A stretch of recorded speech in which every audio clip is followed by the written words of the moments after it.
of the one true God. In the Najul Balagha, we find Imam Ali saying, "I'm faced with men who do not obey when I order and do not respond when I call them. He goes on to reproach the miscreants. What are you waiting to rise for the cause of Allah? I stand amongst you shouting, and I'm calling you for help, and you do not listen." One may be justified in reading this passage as expressing a sentiment that Imam Ali often felt let down by those who should have followed him. It can also be argued that the above quotations are echoed by another sentence attributed to the Imam, reported by the famous historian At-Tabari. I quote, "By Allah, since I became Khalifa, things have continually gone against me and diminished me, and I never attained anything I should." Thus speaks Tabari. So such statements pose a problem for us. Why was the Imam confronted by such terrible incomprehension and disobedience? This paper argues that the answer lies ultimately in the dimension of transcendence. The figure of Imam Ali should be understood in the light and context of transcendence. Transcendence is a word of Latin origin. If I had to render in Arabic, I would probably use the word al-akhirah. In English, or the root meaning is going beyond. And its spiritual meaning is defined as going beyond all finite being and existence, hence designating God and his unique mode of relationship with the world. God transcends the world because he is other than the world, and his power is not limited or circumscribed to the realm of the finite, but by what is by contrast the immanent, the limited, the merely earthly. Now, of course, well, for example, in Christian theology, the world of immanence is also the indwelling part of the divinity, but it's no ultimate separation because the world of space and time is created by God, so ultimately depending on God, but still there is a conflict. So, I'm giving reasons, I'm trying to look at reasons why Imam Ali was an Islamic hero, both in the realm of transcendence and of immanence. Historian Hugh Kennedy writes that after Ali was appointed Khalifa, the inheritance was poisoned by the memory of his predecessor's death, although Imam himself had no part in the killing of Uthman.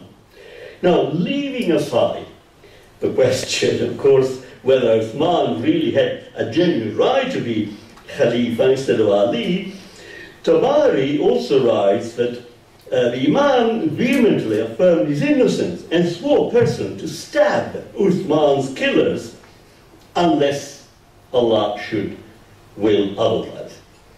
In the Najul Balagha, I've got chapter and verse in my footnotes, but of course I'm not quoting them here, we find the Imam rebutting those who blamed him for killing Uthman. He says, "I'm a contester against those who break away from faith and the opposer of those who entertain doubts."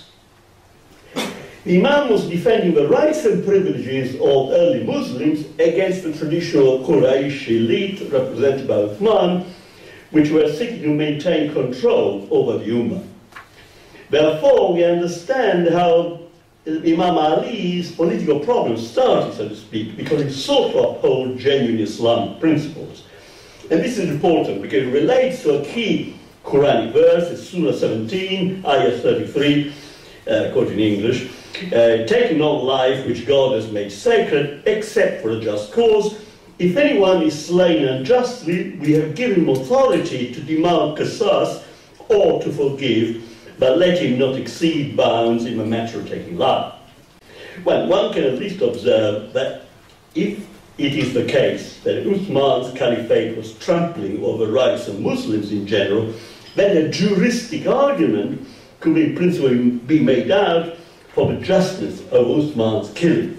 Now, this is a complex question, I can't go into it here.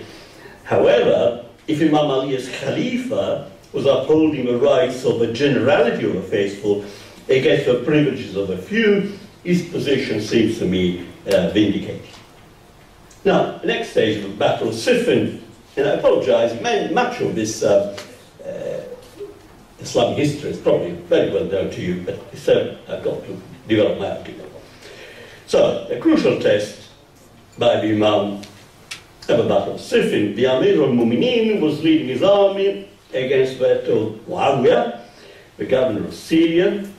It seems that the course of the battle was going well when enemy soldiers affixed verses of the Quran to their spears. It was meant as an appeal to arbitration or consultation to decide the issue. Both sides were presumably disturbed of shedding Muslim blood. However, it was also a wily stratagem by the Imam's enemies to prevent his military victory. Now, let me consider 3 points. First, the Khariji. Among those who turned away from Ali after Siffin, the Khariji, the secessionists. They accused the Imam of having done more than a tactical mistake, but to have committed a kabira, a grave sin. La hukma illa lillah. No decision save God's decision was a better crime. However, in the Najul Balagra, we find the Imam ably responding to the Khariji. I quote, "It is true, the verdict is from Allah, but these people say the governance is only for Allah. Through the ruler, meaning the Khalifa, tax is collected, enemies fought, roadways are protected, and the right of the weak is taken from the strong till the virtual enjoys peace." In other words, Imam Ali pointed out how government is necessary. The rule of a Khalifa for Muslims does not contradict the rule of God on earth, but it affirms it and makes it practically real and effective in the life of it. And here I could refer to a famous verse by St. Paul in Romans, where he speaks of rule ultimately being from God, but of course there is the question of the justness of rebellion against a tyrannical, indeed Tarantic government. Second, the charge of having accepted arbitration, and hence of having compromised his authority by doing so. Some people say it was a mistake, for example, Ian Kennedy. Well, it appears it was a compromise, but since when is a compromise a mistake in politics, in human politics, or a sin? The Prophet Muhammad, peace and blessing upon him, himself was criticized for accepting a compromise when necessary. Compromises were useful to him, and eventually led to the Prophet's ultimate success. The art of making compromises is part of a statesman's skills. So it can be maintained that the Imam was not wrong and did not make a mistake in accepting a compromise arbitration after Siffin. He did the right thing. What perhaps was unlucky, and I'm going to discuss the matter of luck, was not the compromise itself, but the consequences that flowed from it, such as the disproportionate reaction of the Khariji. Moreover, when Ali agreed to arbitration, he certainly did not intend to bargain away his title of Amir al-Mu'minin, for which he was blamed. It was Abu Musa al-Ashari, Ali's arbitrator, but not chosen by him, who agreed later on to omit the title of the arbitration. Third, Najul Balagra, as Imam Ali saying, we did not name people arbitrators, but we named Quran arbitrator. And the Najul Balagra quotes the Quran. And then, if you quarrel about anything, refer to Allah and the Prophet. Surah 4:59. So the Imam does not deny the rightness of invoking the Quran, but it goes on to say in the same sermon that both by the criteria of the Quran and the Sunnah, a faithful interpreter would see that his own claim, or as Amir al-Mu'minin, was just. Now, some key questions. I apologize, they sound very potentially critical, but you see what I'm leading up to. Was the Imam perhaps lacking in some political skills when deemed necessary to a statement. First, I would say that the Imam's conduct towards Aisha, for example, after the Battle of the Camel, suggests not just honor and generosity, but also a distinct, far-sighted political acumen. The historian Tabari described how respectful Ali, the victor, acted towards Aisha. He behaved towards her in an exemplary manner. He indeed even punished two men who had abused Aisha verbally. He later had Aisha sent back to Mecca with an escort and honor. This argues for both generosity, honor, and political skills.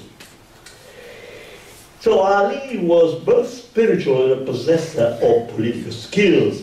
His behavior after Sifni indicates that he indeed had a key quality in a statesman: flexibility, the skill to act wisely in contingent circumstances.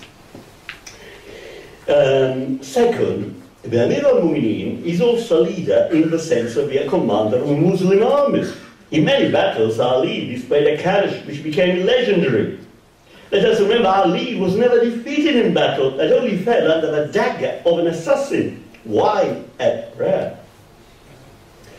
Third, even if we were to concede that contingent historical events conspired against Ali's political aims, so that he was eventually a victim of events beyond his circumstances, beyond his control, we should remember that political success is not necessarily a mark of spiritual, religious, or moral worth. Were that the case, would we have to say that Stalin was a remarkable example of a human being, a politician? Stalin, Britain's wartime chum, led the Soviet Union to political and military victory in World War II and died in his bed. Yet he was a monster, a Tahuti monster, who murdered millions of people. So political success cannot be the ultimate benchmark. Was the Imam just unlucky? Some people say he was unlucky. Now, there are passages in Minhajul Balaghah in which the Imam seems to express a feeling of that kind. I quote, "I looked around, I found no one to shield me, protect me, except members of my family." So the category of bad luck is a questionable one for a believer in the supremacy of transcendence. The philosopher Immanuel Kant actually denied the moral worth of a man could be affected by contingent events, even by misfortune. I quote, Kant says, "A good will is good not because of what it affects or it accomplishes. It is good only because of its volition. It is good in itself. Even if by special disfavor of fortune it should lose, it will still shine like a jewel as something which has its full worth in itself. Usefulness of fruitlessness can neither add anything to this worth, nor take away from it." So, misfortune places some limitations on human empirical endeavor, but it can never force a righteous person to commit an unrighteous act. The Greek philosopher Plato has Socrates argue it is worse to suffer wrong than to do wrong. And the Neoplatist Plotinus taught not even an excruciating death under torture can rob a just man of his virtue. Therefore, here's my point, no putative bad luck can be an insurmountable impediment to leading a virtuous and noble life, like indeed the Imam did. He was a ruler according to the best principle of Islam, and indeed, as I'm sort of bringing close to Newcastle, as Minhajul Balaghah shows, had a great sense of personal humility and asceticism. So the category of in light of a category of transcendence, we can see that so-called bad luck is irrelevant. Lastly, what counts as failure? What counts as success? First, observe that not all your human cultures consider some kind of failure as ultimately bad. Traditional Japanese culture, for example, provides the notion of nobility of failure. The so-called failed hero is not despised among the Japanese. On the contrary, he's a highly revered person. Such a hero is one who pits himself against the odds, and even when they defeat him, he's honored and glorified by his culture. Hence, we see in Japan the cult of a failed hero. Maybe you may think this is a romantic idea. It is not just romantic, because I think it is underlined by the category of transcendence. What appears as failure in the eyes of men is somewhat very different from the perspective of the divine. Hence, we begin to approach a true insight into the deep significance of Ali's personality when we refer back to God, to the transcendent, what is not merely contingent and temporal, but necessary and eternal. Success should not simply be measured by the standards of the worldly, the contingent, but by reference to the latter, the nature of the divine. In this sense, Ali, as the title of my paper, is generally a hero of transcendence. It is also important not to lose sight of the fact that Imam was not in charge of simply any secular polity, but of the Islamic State. The Khilafah encompasses normative, religious and ethical criteria. So, as Ian Kennedy points out, how Ali's rules stressed both the importance of equality, as my illustrious predecessor mentioned, the equality of believers, and the religious role of the caliph and the imam. So, this basic notion of justice, al-adl. And the evaluation should include first Ali's highly undoubted Islamic piety, a practice that straddles both my categories of down here and up there, immanence and transcendence. Significantly, Ali is said, I'm sure this is well known to you, to have been one of the 10 people to whom the Prophet Muhammad promised paradise. Muhammad sallallahu alaihi wasallam.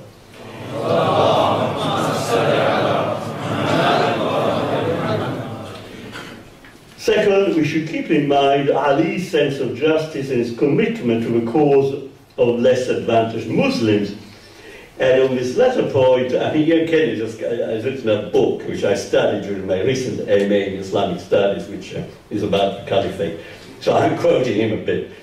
Kennedy states that concern for Islamic government and for the progress of underprivileged Muslims was to be the hallmark of the appeal of Ali and his descendants throughout the early Islamic history.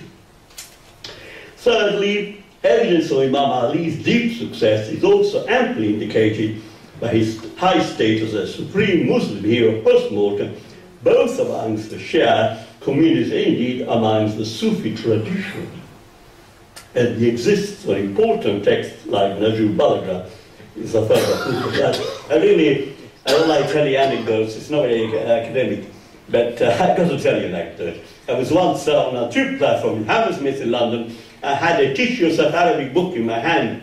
There was a nice man who was going by. He said, "Are you learning Arabic?" You dressed as a, obviously, Muslim. And I said, "Yes." He said, "I can teach you. I'm from Yemen." "Okay." I said, "Well, I've got lots of Muslim friends, and many of whom are indeed Shia."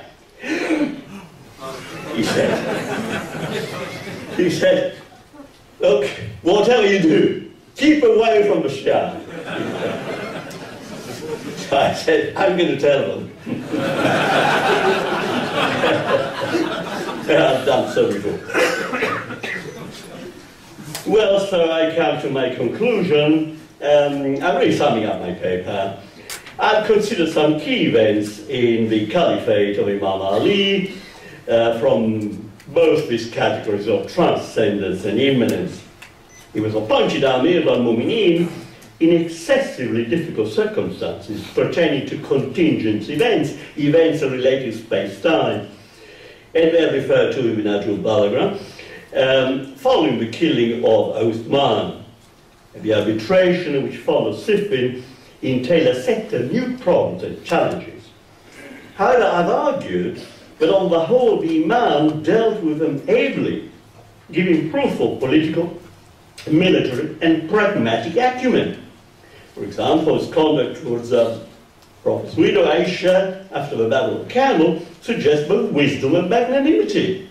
Thus, it would not be correct to judge that Ali was in any sense lacking in political ability. So I've also looked at the notion of success and luck in the light of the career of the Imam.